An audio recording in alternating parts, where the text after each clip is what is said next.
Salmo 22 é o salmo do sofrimento. Salmo 22, quem está procurando, diga glória a Deus. Quem encontrou, diga aleluias. Salmo 22, capítulo 1.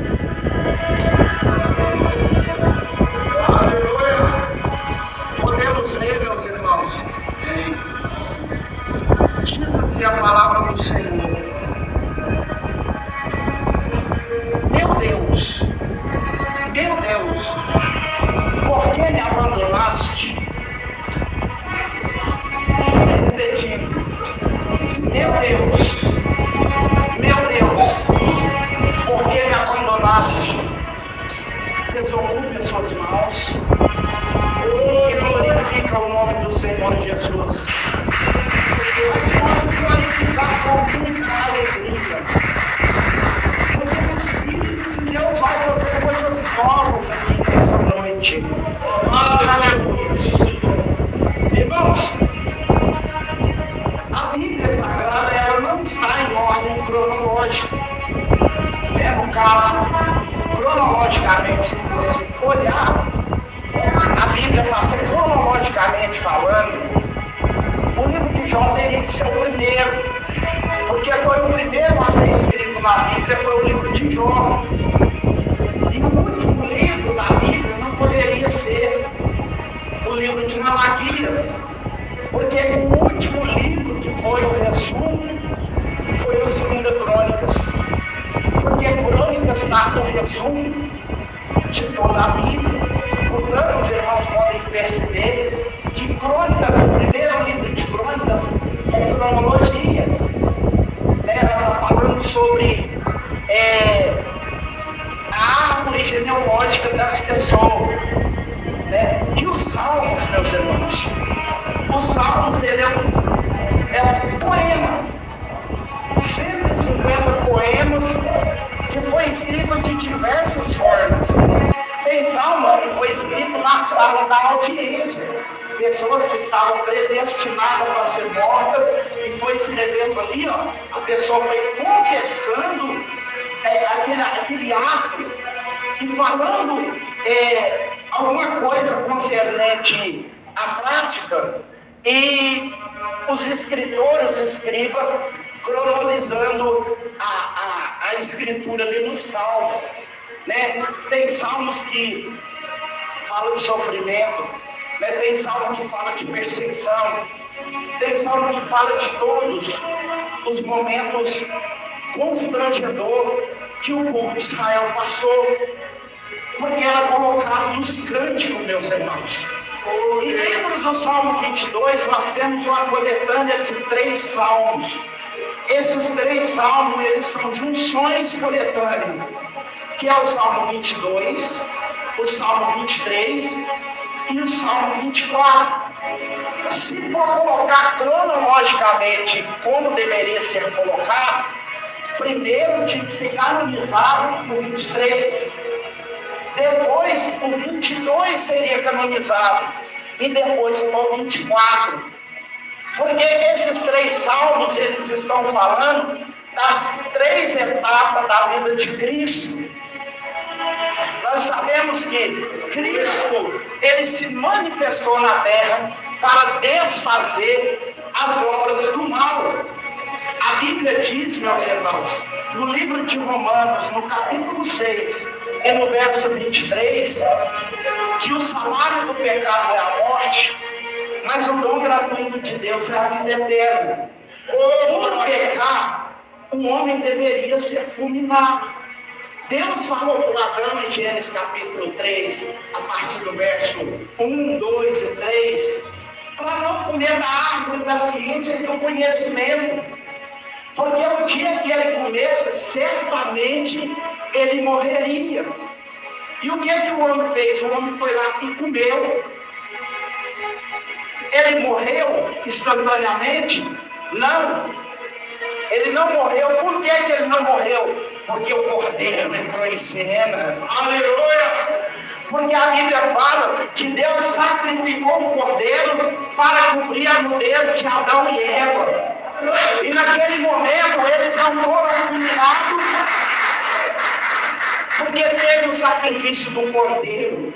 No livro de Apocalipse, capítulo 11, e no versículo 8, fala que esse cordeiro estava preparado desde a fundação do mundo, para retirar a mácula e a iniquidade da humanidade. Era necessário um cordeiro imaculado, um cordeiro puro, um cordeiro que não tinha mancha.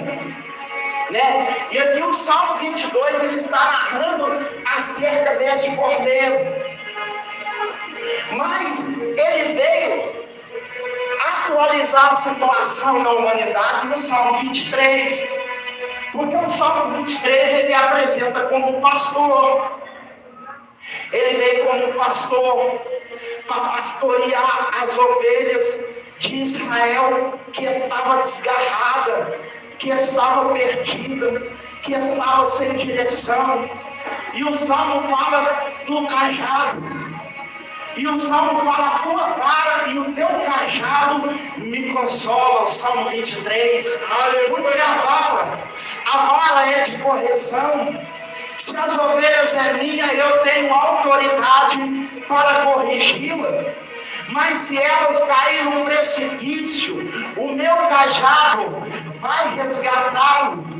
Porque ele não é um pastor ingênuo. Ele é um pastor, um grande pastor. Ele é um grande pastor.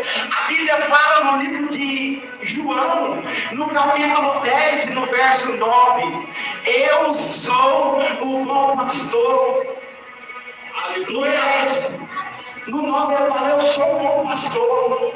No 11 ele fala: eu sou o bom pastor. E o bom pastor dá a sua vida pelas suas ovelhas. Só que no capítulo 9 ele já fala assim: eu também sou a porta. Aquele que entrar por mim, entrará e sairá, e achará pastagem. Porque ele nos dá o direito de ser ovelha, mas ele também não priva os nossos direitos de desarraigar do aprisco. Caso nós queira largar o aprisco e sair pela porta, a porta permanece aberta, ele não priva.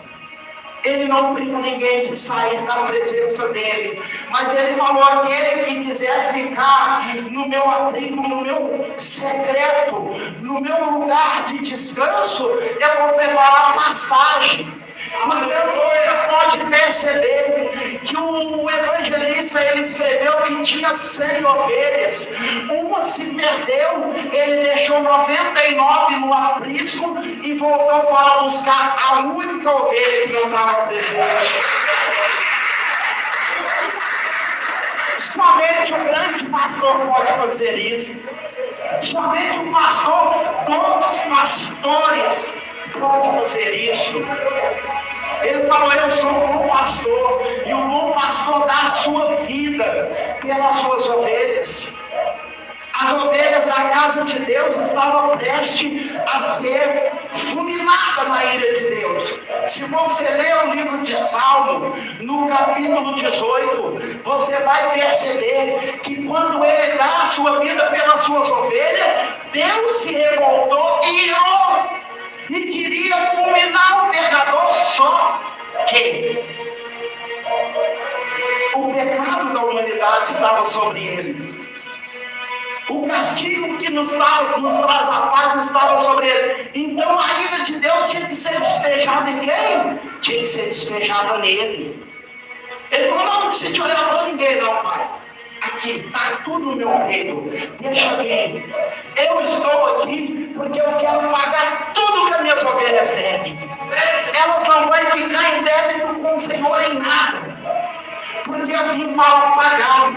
A Bíblia fala no livro de Apocalipse, no capítulo 22 e no versículo 12: eis que cedo venho e o meu galardão vem comigo para dar cada um segundo as suas obras. Aí ele está falando com aqueles que não são ovelha, mas já com as ovelhas ele fala em Apocalipse capítulo 22 e no versículo 14: aquele que lava nas suas vestiduras, no sangue do Cordeiro, entrará na cidade santa e terá acesso na árvore da vida. Aleluia. Então esse pastor, ele se colocou como cordeiro. Ele como cordeiro, ele foi levado como cordeiro mudo para o matadouro. A Bíblia fala no livro de Isaías 53, no verso 10, que Deus agradou a moela. Tem pessoas que falam que foi Satanás que matou Jesus. Tem pessoas que falam que foi os romanos que matou Jesus. Tem pessoas que falam que foi Judas que entregou Jesus. Tudo isso está acontecendo, mas Deus já tinha designado em Apocalipse capítulo 11, versículo 8, o Cordeiro desde a fundação do mundo. Porque ele sabia que o homem ia pecar, ele sabia que um venenozinho ia entrar na veia, e ele já tinha preparado o antídoto para purificar o homem. Que antídoto é esse, pregador? 1 João capítulo 1 e no verso 7: se nós andar na luz, como ele na luz está, temos comunhão uns com os outros, e o sangue de Jesus Cristo nos purifica de todo pecado. Jesus foi moído na cruz do Calvário. Então o salmista, meus irmãos, ele não estava falando dele próprio, ele estava lançando uma visão de 1000 anos para frente. Ele estava como profeta. A Bíblia no Atos dos Apóstolos fala que o profeta antecederia o trono, e esse profeta foi o salmista Davi. Ele estava profetizando. E ele estava mostrando que ele ia colocar na brecha, que ele ia tirar a iniquidade de nós todos. Aleluia! Só que, meus irmãos, ele cumpriu o seu desígnio. Eu vou transformar esse salmo um pouquinho só em escatologia. Ele cumpriu o seu desígnio. E na hora que ele acaba de cumprir o seu desígnio, ele fala assim: Pai, está consumado. Por que está consumado? Porque ninguém conseguiria chegar ao Pai. Era quase que impossível. Eram as 10 leis de Moisés e mais 613 preceitos, que eram 245 negativos e mais 375 positivos. Ninguém conseguia traçar essa norma, essa ordenança. Jesus falou: eu consegui, Pai. Eu consumei toda a lei. Eu não tirei nem um tiro e nem eu passei um pingo no rio. Pode me levar agora, porque a missão foi cumprida, Pai. E ele ainda vai subir, e ele sobe. E quando ele vai subindo no mundo espiritual, assim, ele vai subindo, e os anjos vêm acolhendo ele, e ele vira e fala: espera aí, eu tenho uma missão para cumprir. Existe uma chave que não está mais aonde ela deveria estar. A Bíblia fala que ele faz assim, ó. Ele desce. E quando ele desce, aonde que ele vai, pregador? João capítulo 1 Pedro capítulo 3 e no versículo 18, ele fala assim: eu fui vivificado na carne, mas mortificado no espírito, pela qual desci em espírito em prisão, e preguei para aqueles que estavam desde a época de Noé. E ele desce mais um tiquinho, e ele desce aonde? Ele desce na região dos mortos, abaixo, aonde havia uma condenação decretada, que os demônios estavam aplaudindo pela morte dele, e de repente, os demônios começam a escutar isso aqui, De repente o demônio tranca a rua, já volta correndo para o inferno e fala: Lúcifer, E veio um homem ali com poder e grande glória. Ele falou: mas por que você não interditou ele lá? Não consigo. A glória que está sobre ele é muito forte. Mas quem que é ele? Ele vira e fala assim: é aquele Jesus que morreu lá na cruz do Calvário, aquele de Isaías 53, que nem poderes havíamos nele, para que possamos gloriar. Não, esse aí é o da sexta-feira. Eu estou falando do domingo. Como que ele é? Não sei não, ele tem um cabelo como lá, o olho como chama de fogo, os pés como latão reluzente. Há um signo escrito no meio do peito assim de ouro, e na coxa dele está escrito Rei dos Reis e Senhor dos Senhores. E na hora que ele chega, nós sabemos o que ele faz? Apocalipse capítulo 1 e no versículo 18. Eu fui morto, mas agora estou vivo para todo sempre. Amém. E tenho a chave da morte na minha mão. Não é só da morte do inferno.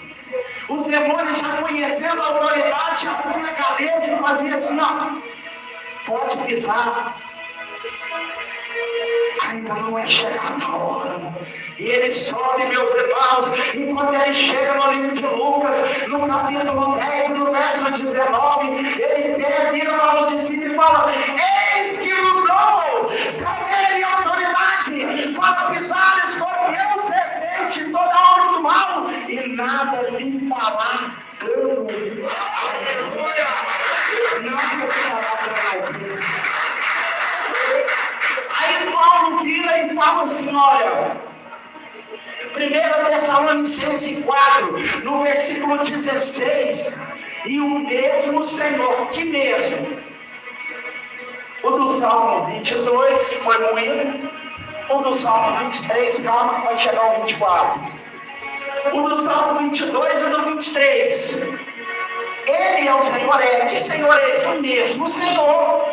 Quem que tem ele? Descerá do céu com alarido, com voz de arcanjo e com trombeta de Deus. Os mortos que morreram em Cristo ressuscitarão. Depois nós que estivermos vivos seremos transformados em corpos incorruptíveis e seremos arrebatados e estaremos junto com ele nas nuvens. O que Paulo estava falando? Paulo estava falando que ele vai voltar, e quando ele voltar vai haver um alarido.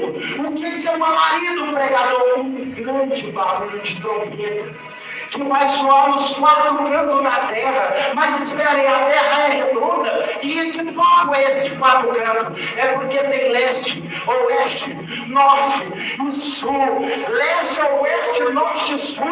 Vai ouvir a voz do alarido dos que morreram no Senhor e ressuscitarão e serão transformados em corpos incorruptíveis. Depois nós que estivermos vivos, nós vamos ser também transformados em corpos incorruptíveis. E depois, pregador, depois o Espírito Santo vai falar: foi concluída a missão do Senhor na terra. Vem cá, minha igreja, e começa a andar com ele, e vai levando ela até nas nuvens, e entrega na mão do Senhor Jesus. E o Senhor Jesus se avira, e ele vai ficando,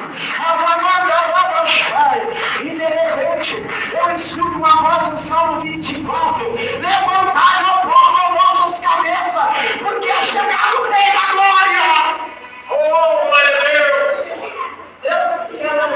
Parece que eu ouço um Miguel, ou talvez um outro anjo, um arcanjo, um serafim falando: Rei da Glória? Quem é o Rei da Glória?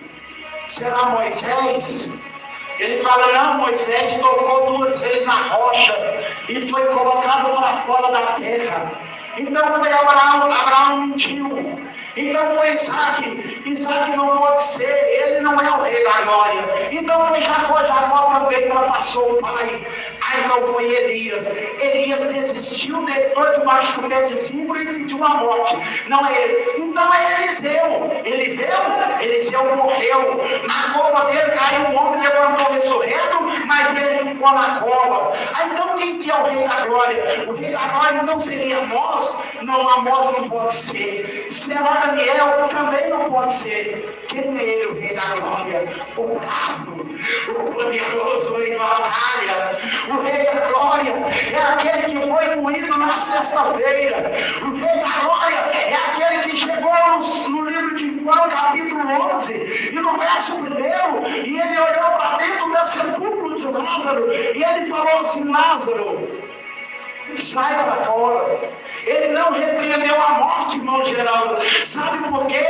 Porque a morte foi tragada pela vitória. Quem crê que a morte foi tragada pela vitória, levanta a mão e dê um brado de vitória.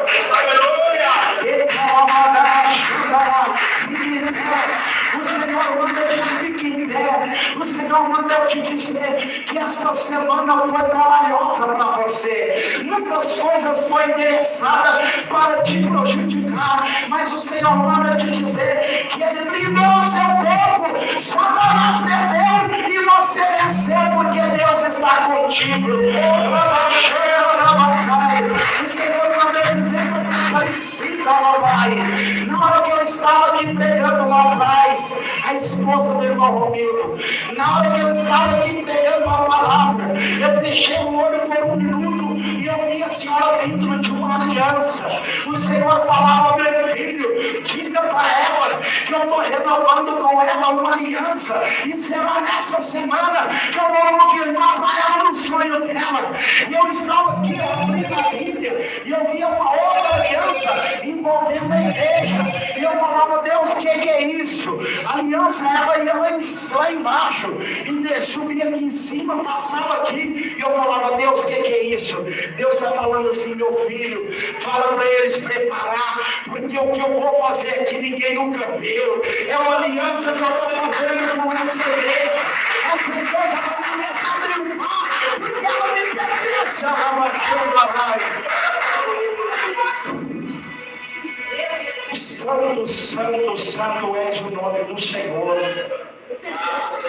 Então, meus irmãos, o livro de Salmo, no capítulo 22, ele narra a morte de Jesus Cristo.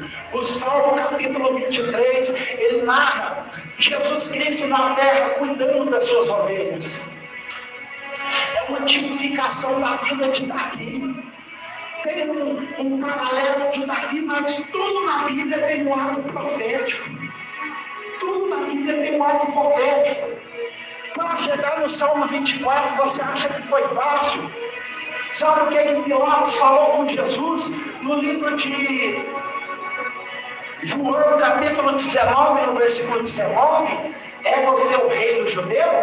Jesus falou assim: você o disse. No livro de João, no capítulo 18, e no versículo 33, sabe o que ele fez? Ele escreveu uma placa: Rei dos Reis, Rei do Judeu, e pregou em cima da cruz, para zombar da cara de Jesus. As pessoas que passavam na beira da estrada maneavam a cabeça e falavam assim: não é tu o filho de Deus? Não é tu o rei do judeu? Desce dessa cruz, salva a ti mesmo, depois você salva a nós.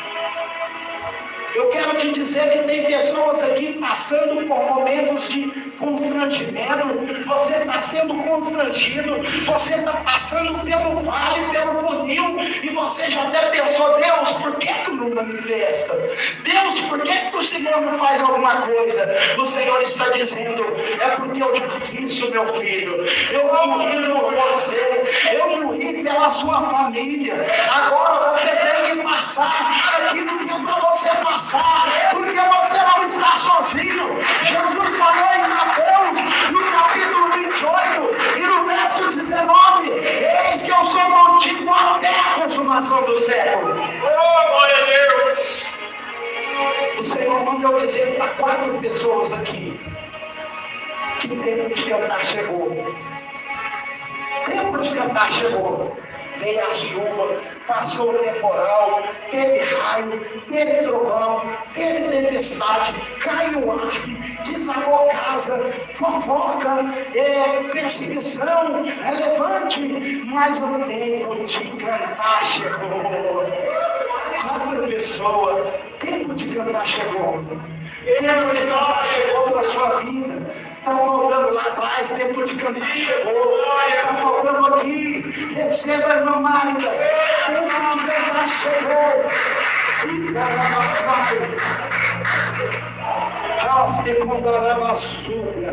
Aqui no nosso meio tem uma outra pessoa que me